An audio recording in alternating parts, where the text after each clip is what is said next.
Hello and welcome to the Mystic Feminine Fertility Podcast, a space to explore the wisdom of your body, your menstrual cycles, and the divine feminine energy that flows within you. My name is Annalise Yagya Jyoti, and I am a fertility awareness educator and holistic reproductive health practitioner. It is my mission to guide women to reconnect back to their bodies, to understand their menstrual cycles, and to heal holistically. If you're ready to embrace your cyclical wisdom, then you're in the right place. Let's dive in. Jordan, where are you at in your menstrual cycle? I am just finished my ovulatory phase and I'm entering the beginning of my luteal phase. Oh, and how does that feel in your body today?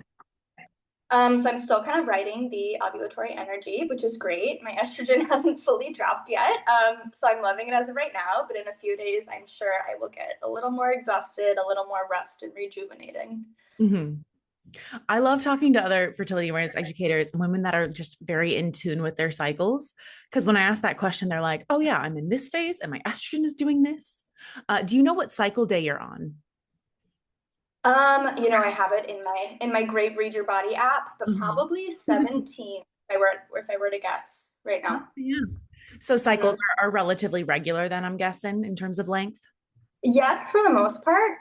Like we were talking about offline, I'm traveling a lot and living more nomadically. And so, as you know, travel and the stress that comes with travel definitely Mhm. impacts my cycles more than I would like. But that's the joys, the give and the take of living this more nomadic life. So, regular when I'm more in a regular travel pattern or not traveling when I'm stuck Mhm. somewhere a little bit longer, definitely. But Yes. When the nervous system can ground in. Uh, right, totally. And the no time mental zone response. differences or, yeah, even daylight savings in the States, and coming off the holidays. I was just talking to my sister actually, and coming off of the holidays can just impact your cycle so much in of itself. This time of year is just crazy for those types of things. It's so true. I feel like, and I've started giving my clients a heads up in the last couple of years. I'm like, charts in December just look weird. Okay. Like, because Right. people are traveling, they're eating different foods, they're sleeping differently. There's, excitement and stress and all these things going on that most of the time people's December charts just look wonky. Right, definitely. And even just getting out of that routine, like traveling more, being off of work, maybe sleeping in a Yeah. little later, Yeah. totally normal in this time of year. Absolutely. And Jordan, in your own words, what is it that you do? What are your offerings in the world right now? Right, great question. So, overall, I call myself a health and spiritual coach. So, I mean, I can go down the gambit of kind of so many things that I have going on. Yoga instructor, meditation guide, Reiki practitioner, and then fertility awareness educator. But I really try to bring all those things together and make it overall enveloping for women and great for women. So, mind, body, spirit coach, many things but really just helping women connect more overall with their mind, body, spirit. Gorgeous. And it's such needed work. And it's work that I'm finding that people are just really waking up to, especially in the last couple of years, just this overall shift of people wanting this work and it kind of entering the mainstream has been really interesting to see. Right, definitely. Yeah. And I think, COVID did so many things, good and bad, but Yeah. I do think this shift really came after COVID and people were Yeah. spending more time at home and they were able to really ground in of what they wanted and what they wanted for their health and their lives and their jobs, etc. So I really noticed the shift post COVID and it's crazy to think we're almost 5 years post COVID now, but definitely, like you said, things entering the mainstream media and even just technology and Mhm. more resources available has definitely opened the conversation more. Yeah. The amount of people that were reaching out to me during COVID that were like, hey, I am on hormonal birth control. I've been on it for 10, 15 years and I want to get off and I want to prevent pregnancy naturally. People that I never thought would, people from my past, from like my high school and like middle school, people that just really surprised me, just flooding my DMs during COVID because people were really questioning, like, what is it that I'm putting into my body and how is that impacting me? And then Right. like groundbreaking, books and movies coming out. Like, have you seen The Business of Birth Control? Oh, yeah, So good. definitely. I don't even remember how long ago that came out. It was pretty recent after COVID, right? Yeah. 21? Yeah. 22. Yeah. Yeah. And the one preceding it, The Business of Birth. I don't know if you watched that as well. Oh Yeah. yeah. I'll need to go back and rewatch those. Those were great resources. They're great. I really enjoyed them. So how Yeah. did you get into fertility awareness? Yeah, I know. A short form version or long form version, right? I'm sure you have a similar, not similar story, but just yeah, journey definitely. So I was on different types of hormonal birth control for really close to a decade. I mean, starting when I was 13 or 14, as many women do because of painful periods and because of cramping, Yeah. which, as we know now, is pretty normal in your teen years, in your early fertility years, prepubescent. But yeah, so got on the pill when I was, I think, 14 years old, not 13, 14, and just went through every really birth control, aside from really the shot, I think is the one that I didn't do, but always had a complaint about one or another, tried different ones. My OBGYN, my doctors were always like, it's just the birth control. Let's try something different. It's not birth control. It's just the type that you're having, right? Mhm. So I went through all of them. I eventually got on the IUDs, which for me I wasn't super upset with. I didn't hate them from where I was at that point in my life and from what I was looking for. But unfortunately, I did fall pregnant on the copper IUD. Oh my God, so Um, did I. yeah, did you really? Yeah. Oh, I hate to like laugh or smile, but I do that because so many women, the more you talk to women, it's so common. I'm like, how is this actually 99 point whatever percent effective? Because the amount of women I've met personally that's happened to, it's crazy. It's crazy. Oh my gosh. So yeah, we could definitely talk about that in a second, definitely. But yeah, so for my experience, wasn't planned, but I wanted to keep the pregnancy if possible. But my doctor didn't give me options. And so she told me the only option was to remove the IUD. Removing the IUD snagged the gestational sac, which then in turn caused me to miscarry. I learned after the fact that many women go full term with the IUD still in, but I was never told that was an option. And after that, my friend recommended the fertility awareness method because I was really frustrated, right? I'm like, okay, if it were to fail, but if I were to go through with the pregnancy, there should be options. It shouldn't be high risk of miscarriage. And so one of my friends was like, well, the fertility awareness method, and I was very skeptical, I'll be honest, because I was always fed that preventing pregnancy was only effective with the pill, right? Or with hormonal birth control. But at that point, I was so kind of down. I didn't feel like I had much to lose. And I was still experiencing negative side effects with birth control in one way or another, which is why I went with the copper because it's hormonal free, right? Mhm. But yeah, so I thought, don't have much to lose. I hired a femme teacher to learn the method myself, who was also femme, the method I'm trained in. Mhm. And I just nerded out on it and geeked out on it. Was telling all my friends, was super passionate about it. It worked for me really well. I was in a relationship at the time, so I was definitely testing the efficacy of the method. Uh-huh. And I just loved it. So I think a year down the line, maybe a year and a half, I went through my own training to become a teacher. Yeah, so that's kind of the gist of how I got into it. Amazing. I've heard of other people getting pregnant with the copper IUD, but I've never actually like talked to someone who it's happened to like face to face. Okay. Yeah. How old were you when that happened? It was 2020 actually, July of 2020. Yeah. So how will 24? 24. Mhm. Mm-hmm. I was Yeah. 18. Um, and just, yeah, like I had the copper IUD in for 8 months. Mm-hmm. And it was causing just horrendous periods. And I was sick Mm-hmm. all the time. And I was like flooding my sheets with blood when I was on my period and just like horrible. Like I hated it, but I was like, as long as it's working, as long as it's working. And Mm-hmm. it didn't work. And having that moment of like, okay, I can't trust these things outside of myself. And this Right. deep like awakening of like, I don't know how my body works. Right. And this fear of that. And the sensation of like being pregnant and then no longer being pregnant was like the catalyst for my spiritual awakening. Like Mm-hmm. it was this something woke up in me. Um, and I Mm-hmm. remember it so clearly, this just like turning on and this curiosity with the womb, and then this just insatiable hunger for knowledge and embodiment Mm-hmm. around my womb after that Right. experience. It was huge. It was night and day. Um, Right. I mean, mine was very early when we figured it out. Like I was 4 weeks along because I was so sick. Like Hmm. hadn't even missed a period yet. Hmm. But it was, yeah, a wild, wild experience. Right, definitely. Yeah, I relate to so much of what you just said. And I think at the end of the day, it did get me into this work, which was a great thing all on its own. But yeah, in the moment, it's crazy. And I think I relate a lot to what you said about I didn't know about my body because I just yeah, I didn't know. And the thing that I think a lot of women are missing with the knowledge of the copper IUD is that a lot of the times you do still ovulate. Yeah. And then eggs do still fertilize, which was what happened to me. And then it's more the implantation that causes issues, whether that's snagging the IUD or whether the uterine lining is too low. Mhm. Progesterone is too low to have that uterine lining for implantation.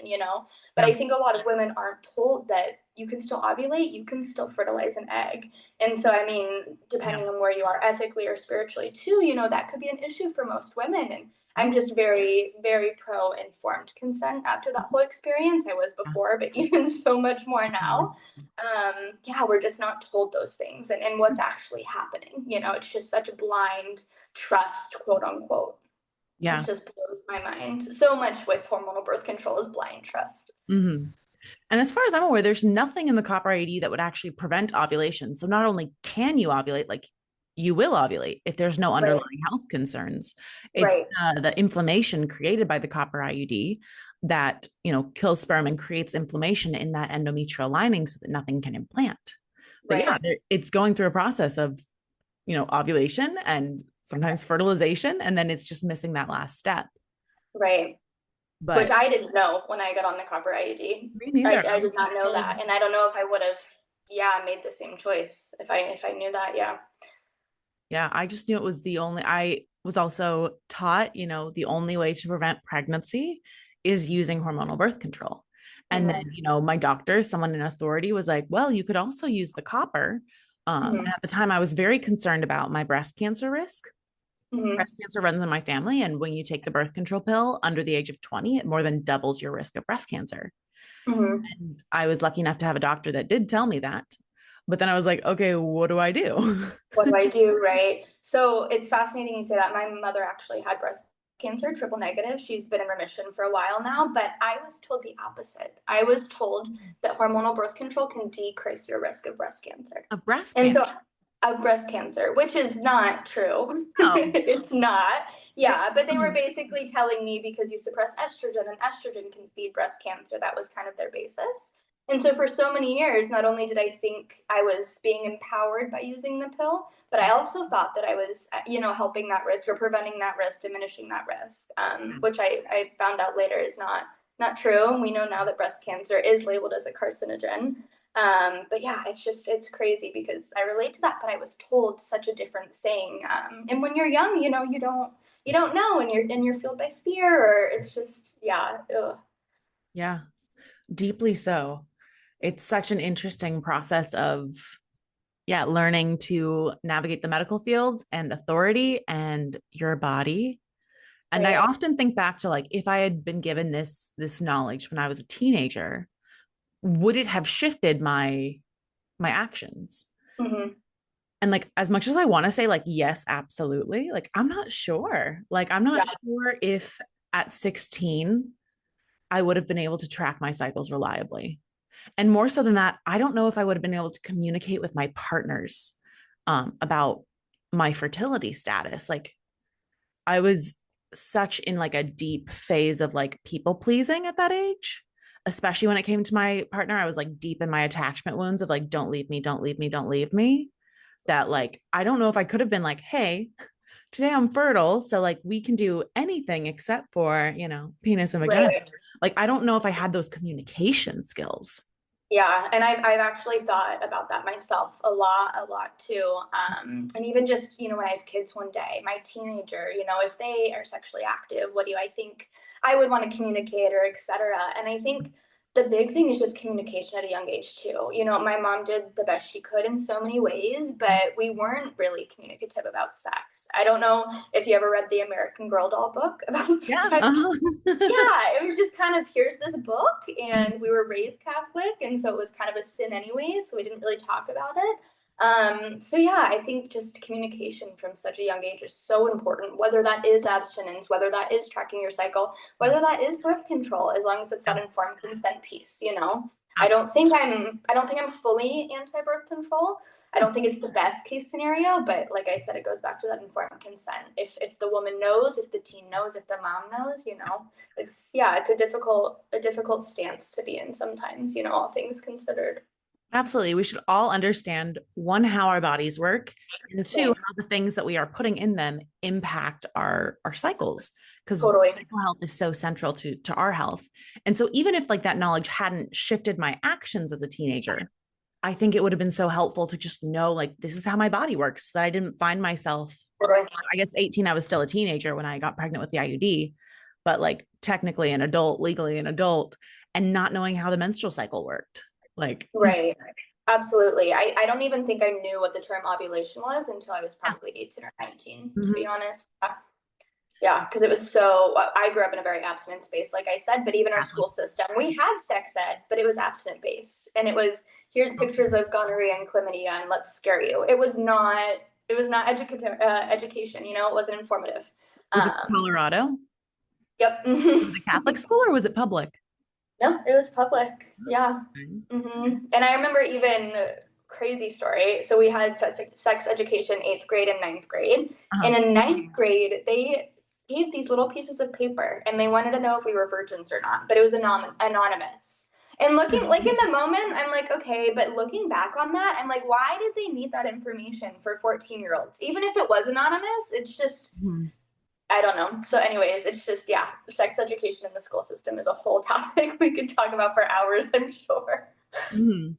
Mhm. I grew up in Southern California in northern San Okay. Diego, and I also went to public school. Okay. And I got, it wasn't abstinence only. Like they did tell us about like condoms and barrier methods, but that was kind of it from my memory. And it was Hmm. very brief. It was like a class or two. Yeah, So there's definitely a lot of room for improvement there for sure. totally. Totally. Yeah. I don't know about Justice, but Fem just launched this whole middle school curriculum. Ooh. But not for Fem teachers, more so like selling the education to the school system. And Mhm. then it's more like a curriculum that other teachers can teach if they're not trained Fem Amazing. providers. And I think that's so great. Mhm. Such a great resource. Yeah. In just an easy, digestible form for those health teachers or whatever, you know. People who are already in the field, already doing this work that are looking to um, enhance their availability because they're like, I know a lot of people that work in schools and they're like, I wish I could teach them more, but I like don't know how. Totally. Or don't have the funding or the resources to get a full education on it, but still something, you know.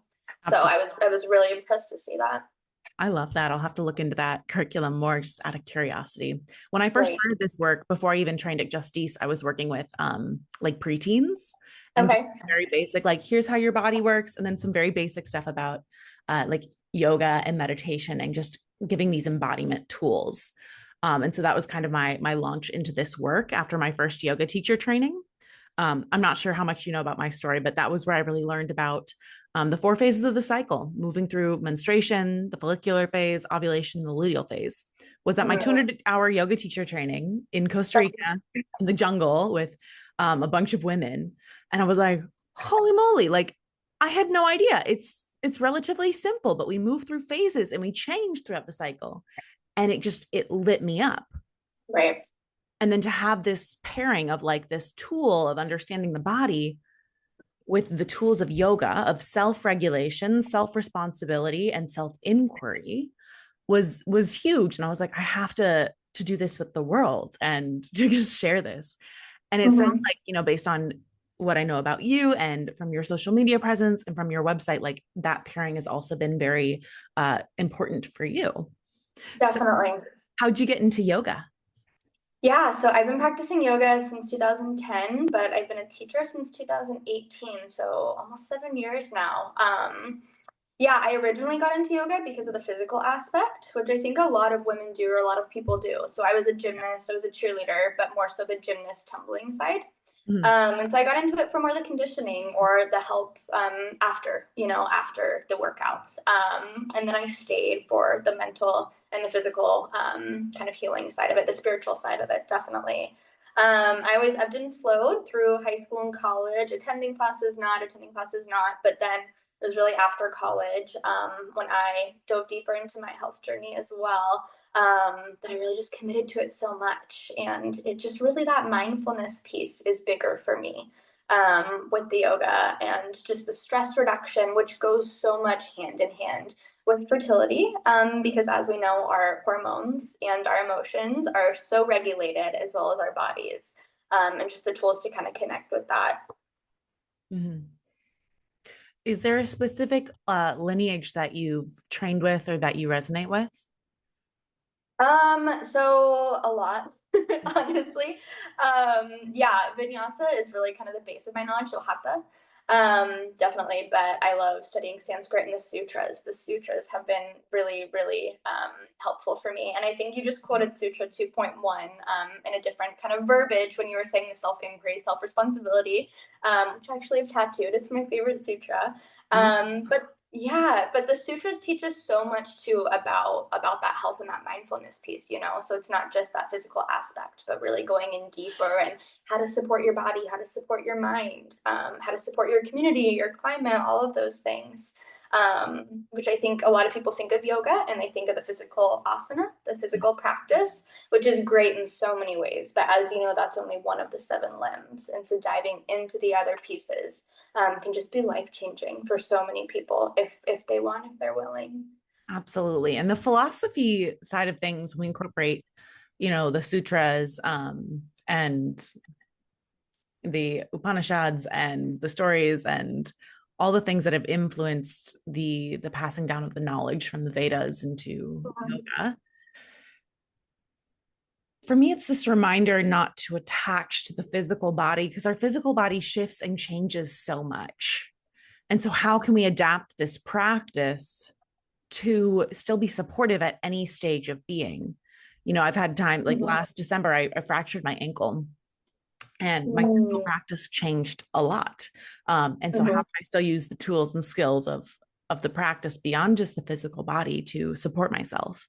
Mantra Totally. is a really big part of my practice, a really big part of my classes.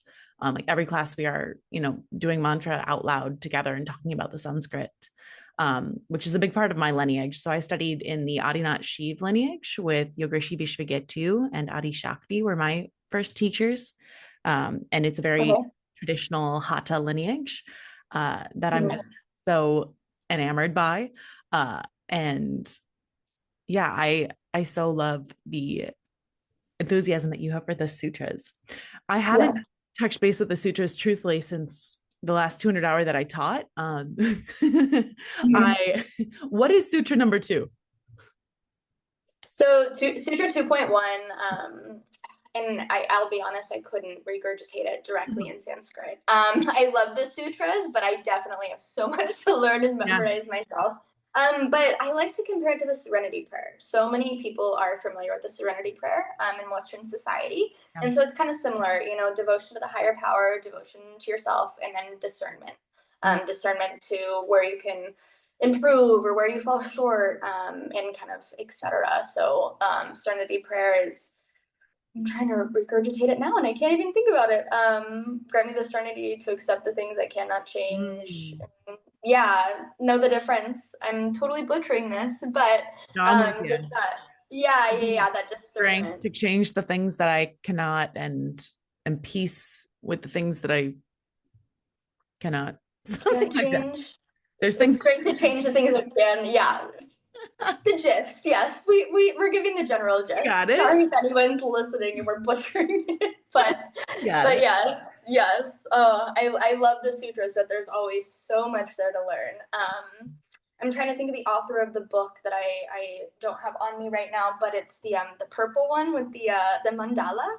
Okay. Um, yeah, it's the best sutra book ever. It goes through it, but in a very digestible form, because the direct translation of Sanskrit can be so difficult. And I think it veers people away, they want to learn, but they're like, I can't understand this or I can't Yeah. digest this. It's a And literal so language. Right. And a lot of people in India still don't, it's a lost language. People aren't learning it even. Yep. For this book, I'll have to send it to you and you can put it in the show notes or something. It's a very digestible way of understanding the sutras. I love that.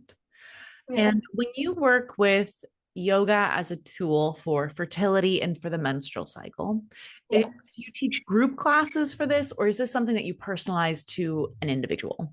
Right. No, I love this question. I love yoga for fertility in general because there's so many ways that you can support the body with it. So different forms. So I work with groups definitely, but more so it's when I see fertility clients and the idea of cycle syncing, which I'm sure you're aware of, and just using yoga for cycle syncing and for supporting the body. So a lot of the times when I teach women about their phases and how to support their phases, different types of yoga and different types of meditation, mantra, mudras as well, can be used in different phases of the cycle. So that more yin yoga when you're in your luteal phase or in your menstrual cycle, restorative yoga, and then the more power yoga, hot yoga, etc., even vinyasa flow when you're in your ovulatory phase, and just working with those energies instead of working against them. Yeah. And so are you guiding clients through personalized practices during this time, or more just providing guidance around like these are the types of classes to pursue? Kind of both, and it depends on where the woman's at. So I've had clients where they're super into yoga already. We maybe even met through my yoga studio. Not my yoga studio, but where I teach. And so, maybe just more guidance.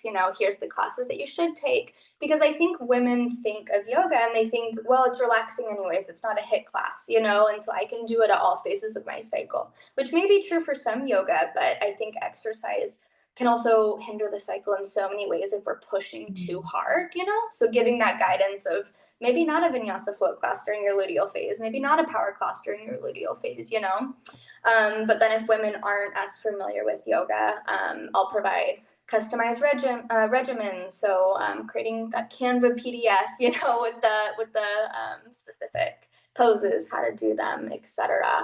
I also do the one-on-one classes on Zoom or in person, but it depends on the woman. And Absolutely. you as well. How do you incorporate it with your fertility practice? So right now, I manage a yoga studio here in North Carolina, and I teach at that studio and one other studio generalized classes just for the public. And then I Yeah. have my one-on-one fertility clients. Most of them are avoiding pregnancy. Most people come to me for the birth control aspect of things. But then I do have a few that are coming, actively trying to get pregnant or in yoga specific, not in mystic feminine fertility, but yoga classes. I have a lot of people here who are preparing for IVF or IUI and just wanting to support their bodies in that way. So I do private classes at the studio that I manage. I do some Zoom classes. But the majority of yoga that I'm teaching right now is just for the general public. Yeah, Mhm. yeah. Are you trained in postpartum or prenatal I am not yoga? actually. I have not done that training. I've been waiting to do it with a Right. teacher of mine in India. Is Okay. my goal and my intention when I make it back there. As I was telling you Okay. before before we started recording, I uh, got stuck in India during COVID, so I have not been back yet.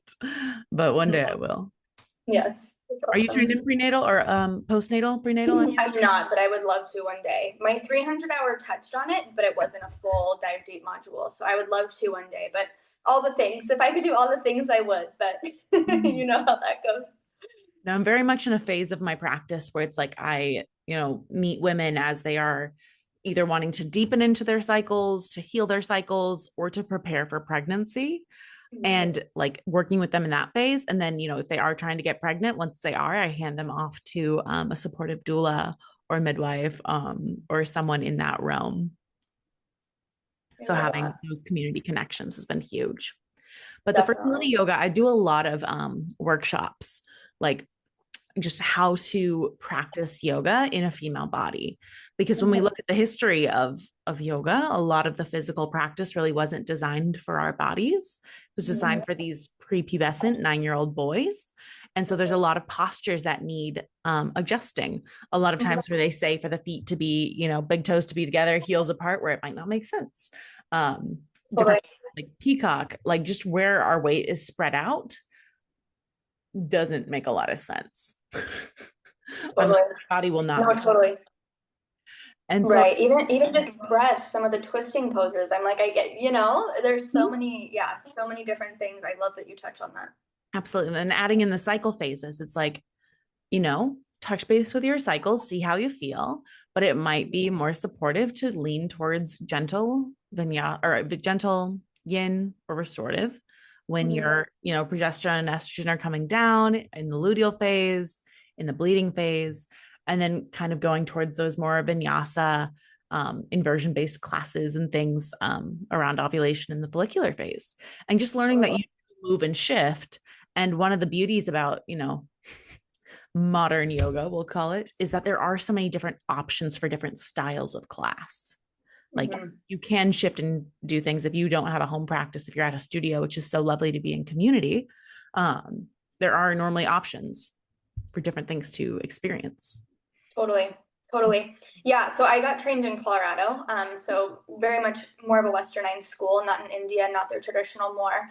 But the thing I loved about my studio and getting trained there is the accessibility and the ability to adapt and take child's pose whenever you need through class, etc. But it's interesting you say the different styles because I've taken classes, here in Peru and even in Alaska, ironically, but it was Bikram based Okay. where you take child's pose during class and they yell at you. They're like, you're being disrespectful. I've had someone pull me aside after class and say why I was being disrespectful. And so I think that's one thing. I mean, pros and cons to westernized yoga, definitely, but that's one thing I'm really grateful for with westernized yoga is the ability that I think for the most part, most teachers are comfortable. You take child's pose when you need it, are comfortable if you need to adapt, etc.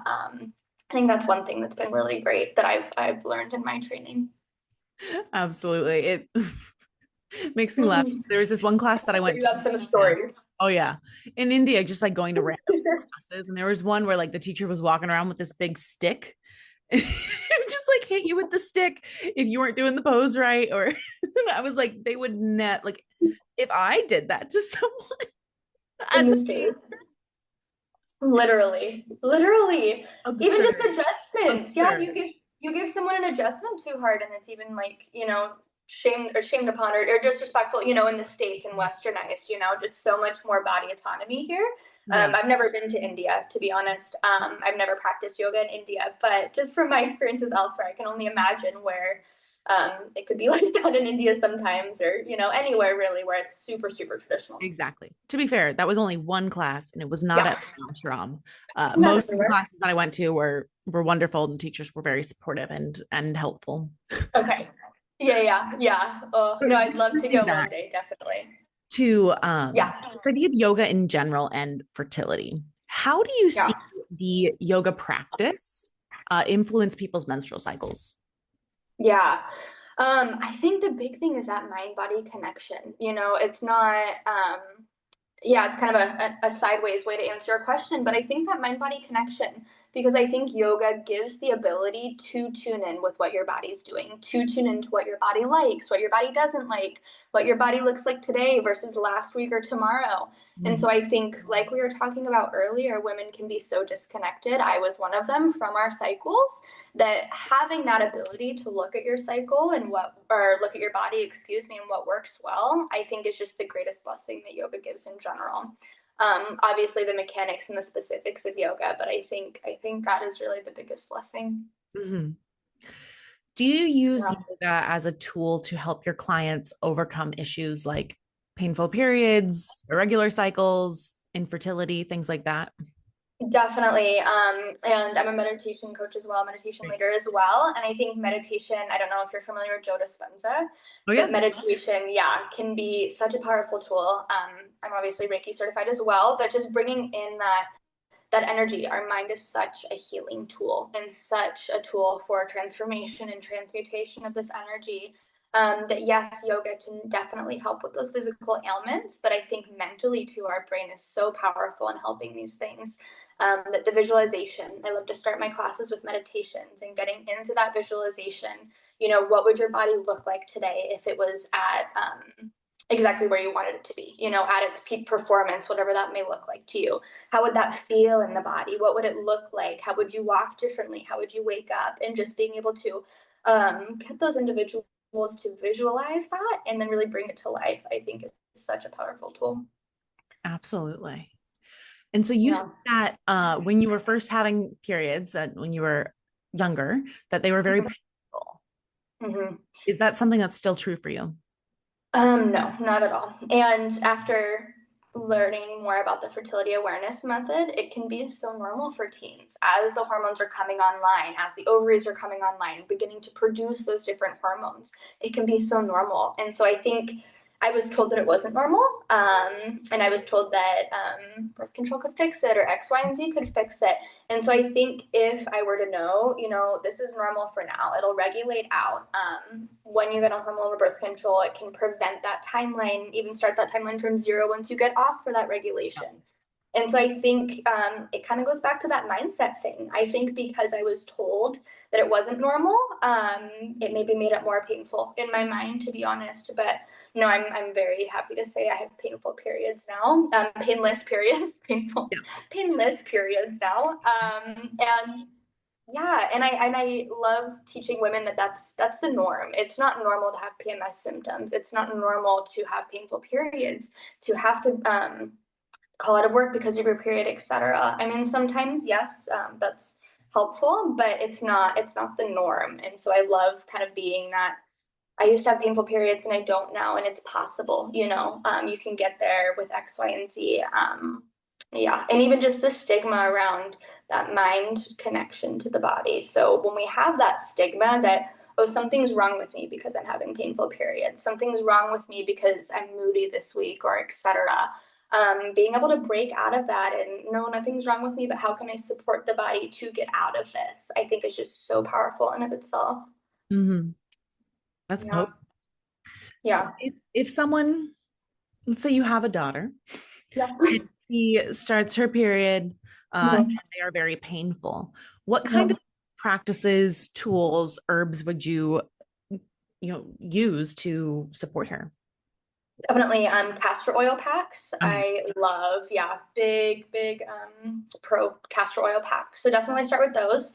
If you're not familiar with castor oil packs, it is castor oil on a cloth and then either a heating pad, heated water bottle on top, more so over your reproductive organs, but should be avoided during your peak period. So mhm. before your period, after your period is more supportive. It can increase blood flow, so avoiding it during your period. But castor oil packs are a big one. Supporting rest. Encouraging resting more, encouraging that cycle syncing, maybe not going out with your friends on the weekends during your period, etc. And then nutrition, I think, is a huge one. Vitamin deficiencies can increase painful periods, can increase cramping, etc.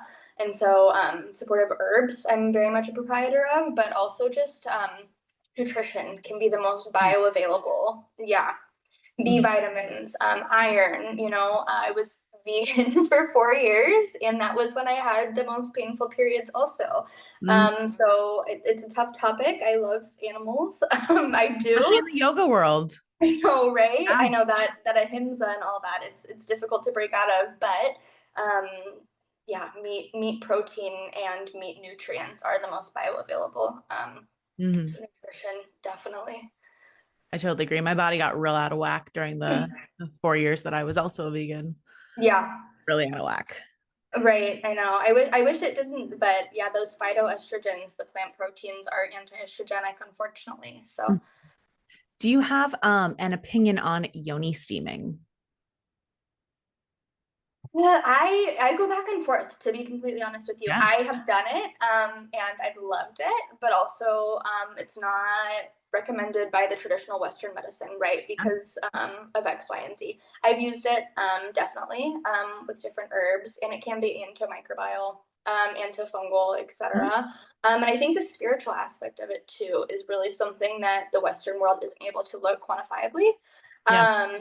Yeah, being able to release that energy of the womb space. And I think fads like that, or trends like that, it depends on how you do it. And if you're knowledgeable, if you're working with an herbalist, if you're having a correct setup, you know, because there's been women who have also just had too hot of water and have gotten burns from the steam, which I think Western medicine looks at that data and says that it's not necessarily safe. Yeah.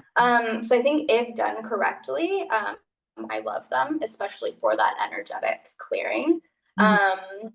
Yeah, do you use them? I'm curious. I do. Yeah. It's a big part of my practice. Um, Okay.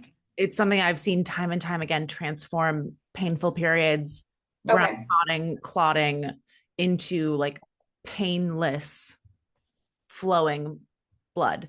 I Um, love that. Total game changer. But I agree with you. It matters what herbs you're using. It matters Mhm. how long you're steaming. It matters how far above the water you are. You're not supposed to sit right on top. People a lot Right. of times are like, yeah, you can just do like a child's pose over the pot. I'm like, you will burn yourself. Yeah. Yeah. Like, get a Right. stool, or you could even put a water or a heat safe bowl into your toilet and sit Right. there. Or like I love to, like in a pinch, I'll just sit onto the edge of a stable chair and have the pot Okay. underneath me. But you want to be at least like 8 to 12 inches above the water, at least. Yeah. And I think that, yeah, that's the thing I see most, or I've heard most about the negatives of it. I've done it in the past, but I haven't done it in a while, to be honest. Yeah. Just so many things that I'm like, it just doesn't come to the Um, forefront of my mind. it's a But challenging I practice when you're traveling as well. Like if you're not at a place where you have a setup. Um, totally, totally. No, but so I was traveling. I went through Chicago for a long layover and I stopped and visited a friend last October on the way to Thailand. But we went to a Korean spa actually, huh. and they had yoni steaming there as well. But one of the things which I'd never heard of, you might find interesting, was they had cockroaches, dead cockroaches that they put in the yoni steam, and they said that it would prevent spinal or it would help spinal rejuvenation and some kind of other spinal ailment, but I'd never heard that before, and so I thought that was fascinating. I've never heard it, but truthfully, I'd try it. Right. I know, I tried it, I totally did. I Yeah. don't know if I had anything that crazy or life break or life No, changing, I've but never heard of that. right. But I do know that Well, steaming is a large part of the practice, especially postpartum. That's where most of the studies have been done. okay. When we look at different Asian cultures, like it's a big part of postpartum recovery. Um, Postpartum. Okay. Steaming, uh, Okay. treatment for all sorts of things. It can be helpful with painful periods, irregular periods. Um, I mean, I've used it to help people who are really struggling with fertility. It's like you steam at very specific parts of the cycle, never after ovulation. But it's really just adding a little bit more heat and energy flow. And then, you're incorporating it with the elements of herbalism, but it can Mhm. transform the space like of the womb. Okay. I'm definitely a yoni steam nerd, but when we're No, talking about painful I pain, love it. I'm like, that's normally in my toolbox too, along with the castor oils. Okay. Oil packs are great. And the nutrition, Okay. everything that you mentioned, I'm like, yes, yes, yes. I want Yes. to I want to give you another scenario. So Yes. someone comes to you and this is broad and I'm not giving you their whole health backstory, but someone's having really irregular cycles. Um, what is it that you would normally recommend for them? So normally I would ask, what does your life look like? What does your day-to-day look like? Unfortunately, I think in the US, so many women are stuck in that 9 to 5, Oh which yeah. is just the reality. It's just the reality of life, you know. But as I'm sure you know, the 9 to 5 is made based off of a man's hormone cycle, the 24-hour hormone cycle, and not a woman's. And so I'm not telling or asking women to quit their 9 to 5s. That's obviously not attainable, but it just goes back to that cycle syncing thing that I've mentioned so many times. How are you supporting your body during your period? How are you supporting your body approaching ovulation?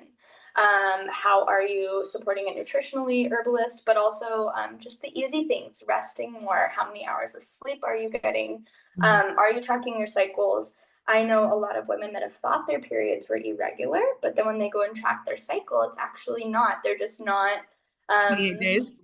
yeah, yeah, Yeah. yeah, yeah. Because as we know, it can vary. It's not that specific 28 days. Mine are typically 24 or 25, Mhm. and that can be normal too. But Yeah. also, women think that, oh, my cycle is longer, so my period's late, which isn't necessarily true. Normally, it's ovulation that is delayed, which Exactly. can be delayed for a very normal range of things, you know? And so being able to empower them and give them that knowledge that varying from 24 to 32, 24 to 36 can be normal based on how your cycle looks. So really, I would start out asking questions and then empowering for what does this look like and giving more knowledge.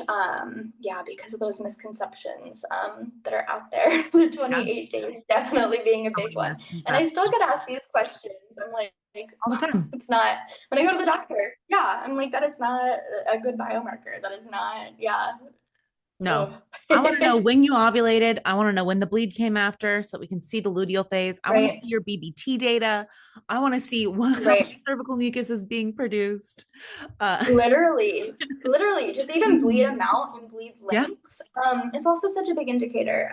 For a while, I was only having 3 day periods, which not necessarily great. I mean, it's on the lower side, technically Mhm. still within the normal, but on the lower side, which can be indicative of so many things too, the uterine lining, progesterone, etc., even anovulation. Yeah. And so let's also look at that because some women think, oh, 3 day periods, that's amazing. It's like, well, it could mean insufficient hormones, you know?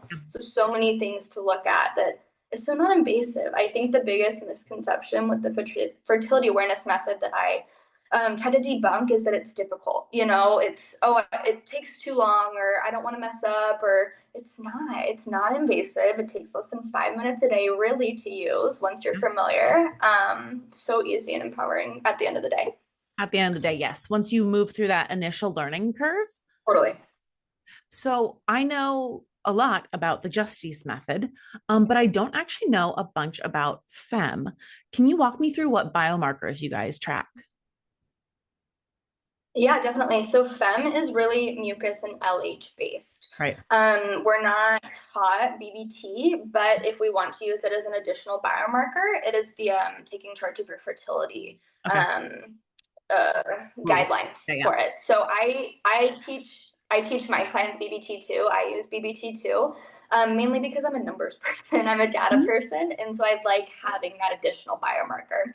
But FEM only requires cervical mucus to be as reliable as the pill, and Okay. then 100% effective during infertile times. So LH is that additional, but again, not required. Recommended, but not required. And I personally don't test for LH myself. Mhm. I could, and I have in the past, but yeah, sometimes I think it's just not the most reliable. It can be, but so many women also get a positive LH and don't end up ovulating. So I think BBT can be more accurate at the end of the day. Absolutely. That's kind of been my issue with LH in the past, especially if we're talking about from a birth control perspective. Like Mm-hmm. LH, it's a little bit harder to read. You can get these false negatives because LH shows up before ovulation, and you can have Mm-hmm. an LH surge without ovulation actually happening. And Mm-hmm. let's say that it is accurate, then you only have like 24 to 48 hours heads up max. Whereas, like, if you're not tracking cervical mucus, like sperm can stay alive for up to 5 days. Right. I actually have LH strips on my desk. I've used Yeah. them in the past, but that is definitely one that, and they get expensive very quickly. They get expensive. And Mhm. actually, when I was on one of my case calls the other day, one of our OBGYNs was telling me that women who might have PCOS or endometriosis can actually have a positive LH for up to 4 or 5 days. It doesn't drop in the way that most women's would. Yeah. And so I didn't know that either. So we're told once you get a positive LH test to stop testing. But this OBGYN was saying, no, actually, if you might have other things going on, keep testing until it starts to drop because that could be more indicative of just the positive, which I hadn't heard before.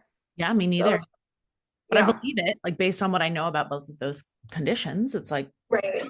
there are elevated hormones and inflammation and different things that could come across in the reading. Totally, totally. And I think with LH2, because with pregnancy tests, it's the first urine of the morning. But Mhm. with LH, it's normally not the first urination of the morning. LH peaks more later in the day. I think Mhm. just even things like that can cause more confusion in women when it's not the most reliable thing to begin with. So other things like BBT, cervical mucus can just be more bang for your buck, I guess, more effective for paying attention to or tracking. Absolutely. So you were mentioning earlier that you have been traveling quite a bit, living semi-nomadically. How has that impacted your own personal cycle tracking? Yeah, definitely. So the biggest thing, so I guess to start off, I was working in corporate for 6 years. I have a degree in marketing. So I was a project manager for 6 years in tech. I was teaching yoga and fertility awareness method on the side, but I just left a year and a half ago, I guess almost 2 years ago now. to do full-time yoga, travel, and then fertility. So originally I was traveling just within the United States, and then I started traveling a little bit around Asia, South America, Central America. So I say that because the biggest thing really has been time zone Yeah. changing, and then traveling, like being on an airplane. But time zone changing and even daylight savings time in the US can impact your cycle so much in of itself, for Mm-hmm. the obvious reasons if you're testing BBT or basal body temperature, but also just your body being able to acclimate and regulate can change so much based on time zone. So I'd say that has been the biggest impact to my fertility. But with that knowledge, putting in my chart, today I switched time zones. Today I traveled on an airplane for 3 hours, and just giving that context. So if my ovulation's delayed, or if I have different cervical mucus or temp shift, if it aligns with those things, just being knowledgeable and being aware. But I'd say the other thing is climate. So I grew up in Mm-hmm. Colorado, where it's very dry, and then it's also very high elevation. And so I was living in Costa Rica for 6 months prior to Peru, a little bit prior to Peru. Super humid, super hot. My sleep patterns were changed because I didn't have AC and I was used to sleeping at a certain temperature.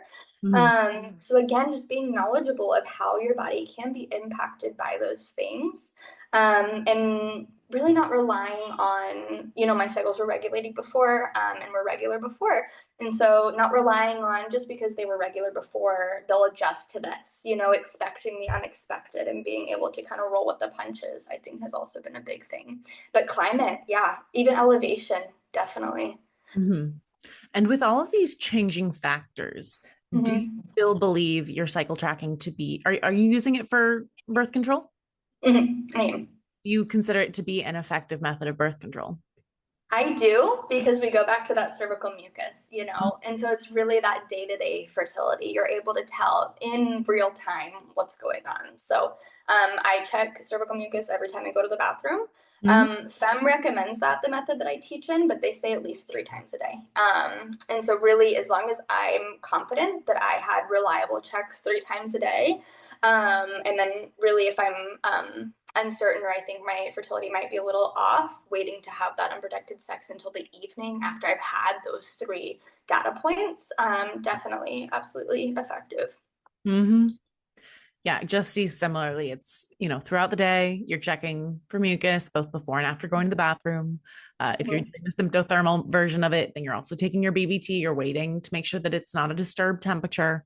All of these, Totally, like there's built-in totally, ways of the method to kind of pad the fertile window so that when you're using it as a birth control method, like it's as effective as it can be.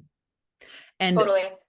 you know, this method has been much more effective for me than my copper IUD. So, Same, same. So at the end of the day, oh, I know. It's, yeah.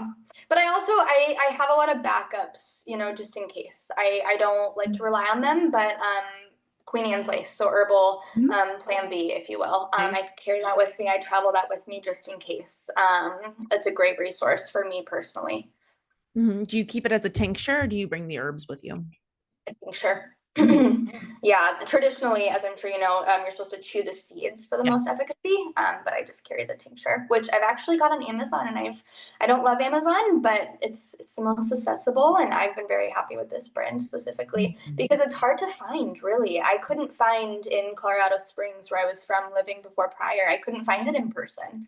Yeah. Um, and so just to know that there is that resource on Amazon. Absolutely. Yeah, Yeah. I lived in Asheville, North Carolina before I moved to Raleigh, where I'm living now. And I didn't see it in the stores anywhere, but it grew just wildly everywhere. Mhm. And it was a Yeah. big foraging community. It's not something that I've personally used, but I know lots of people who have. But just a disclaimer for anyone that's listening, like consult an herbalist or Jordan, or Right, right. because it's an herb, but herbs being herbs doesn't make them necessarily safe in all circumstances. Totally. But yes, having backups and knowing how they work, whether that is herbs, whether that is, I know people that will carry around like Ella or Plan B, if they think they might Mhm. need it. or just keep in their medicine cabinets, or even backups, just like, I'm going to keep, some condoms on me. Like, should I need them? That type of backup as well. Just Totally. setting yourself up for success. Totally. And 100%. when in days of doubt, consider yourself fertile. Right. If you don't Definitely. know, you could be fertile. You're not fertile every single day, but if you are not diligently tracking, then anything could happen. Right. This Definitely. method does Definitely. require a deep commitment to yourself, to observing yourself. And like you were saying, it should take less than 5 minutes a day. It's not a large time commitment, but it's this kind of like checking in throughout the day, this embodiment. Like you have to be in your body. Totally. And just the radical responsibility too, because, Absolutely. there's been so many days, because I've been using the method for 4 years, over 4 years now, more or less. But there's been so many days where I shouldn't be fertile, where I'm normally not this cycle day, but I am. And so the reality is, if I'm preventing pregnancy and I am, it's just the reality, that radical responsibility piece. Amazing. Friend, my dear, is there anything else that you would like to share or touch on or revisit before we get into your offerings in the world? Nothing really comes to mind. I'm sure we could talk on tangents about so many of these topics for hours, but Absolutely. Yes. There's so many no, different directions. right? I know, but no, we touched on a lot. And yeah, I just want to thank you so much for having me. This was a great discussion, and hopefully listeners got something out of it too. Absolutely.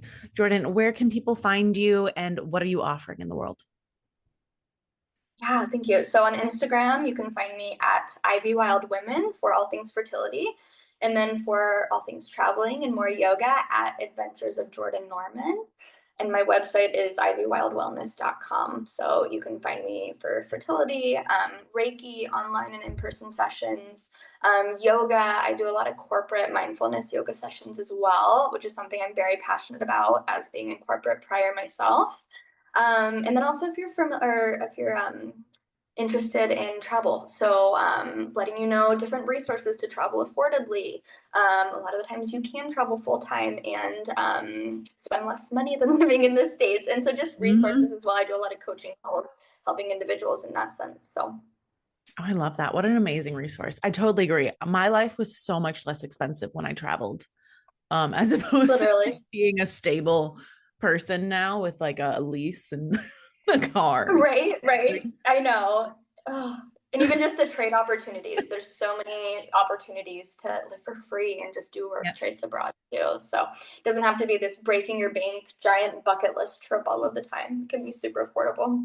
Absolutely.